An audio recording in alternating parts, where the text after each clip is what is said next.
Hello everyone, it is I, Josh Delagrange, here to bring you a brand new video. And today I'm going to be talking about the real life and true story crimes in Texarkana, Arkansas, or Texas, where it's right between the border of Texas and Arkansas. Texarkana was plagued in 1946 with slayings and killings from the Phantom Killer. The newspapers dubbed him the Phantom Killer after he was considered the Midnight Killer. On February 22nd of 1946, a couple was brutally attacked by a man wearing a sack on his head, 2 eye holes, and a mouth. He severely beaten the man, the boyfriend, and molested the girl. It escalated. He also would shoot and kill I don't know how many people. So I have an article that was written by 13th Floor, so all credit goes to 13th Floor on their excellent true story. The town that dreaded sundown. This is not a make-believe story. This is not something that's fabricated or pretend to be not true. This actually did happen. They never caught the guy. Just like the Zodiac Killer. The Zodiac Killer in 1960, believed to have killed until 1970, was never caught. There was only one suspect, and of course, they now believe he's not the real killer, but there's been people that have come forward saying that they knew who the killer was, or they suspected their dad. Both killers were believed to be war veterans. 1945 was the end of World War II. This all happened. Okay. Let's see, where is it? I think it was 10 weeks, or was it? The newspapers called him the Phantom Killer and referred to his crimes as the Texarkana Moonlight Murders.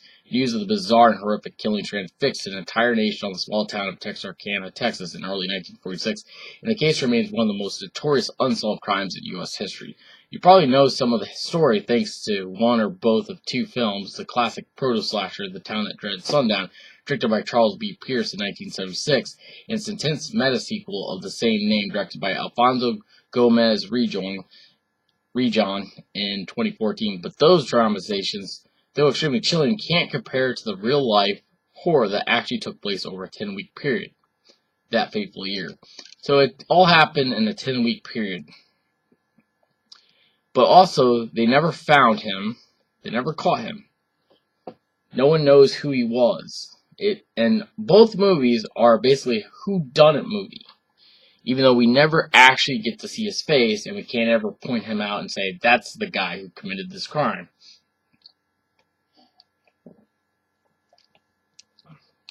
February 22nd is coming up.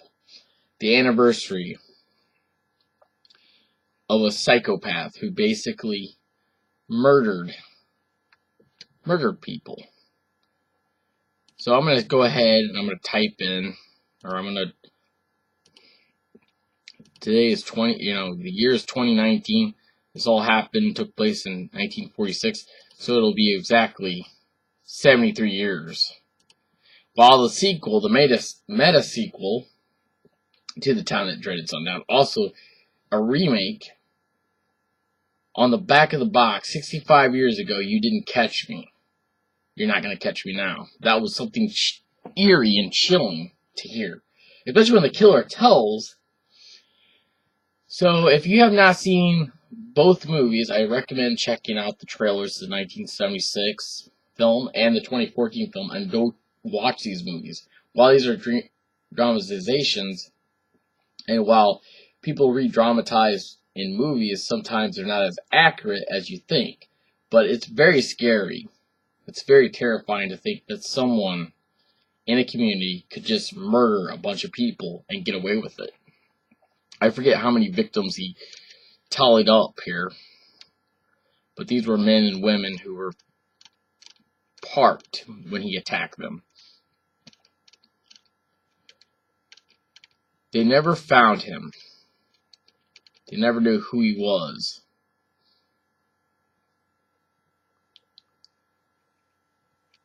he actually killed 2 people in the town. Yeah, he killed 2 people right in the town. Also, I have to say, Friday the 13th Part 2 was heavily inspired by the Phantom Killer, as Jason, for the first time, wears a sack on his head. But instead of with 2 eye holes and a mouth, he's only got 1 eye hole. So everyone, I want you to read this information. I want you to go out there and check these movies out. And hit a big thumb up on this video. But all credit goes to 13th Floor for writing this article. They also have other things correlated on their website, like creepypasta, which a lot of people think creepypasta is true, but it's actually not. Alright guys, I gotta go, but I will also be making another video that comes out later today.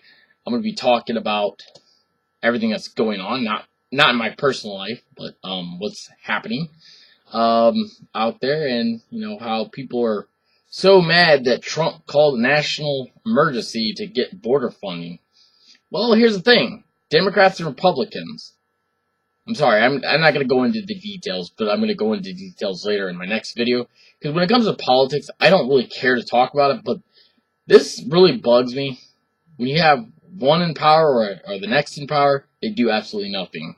Alright guys, I'll talk to you later. Have a good day. And have the great rest of your weekend. I'll be back later.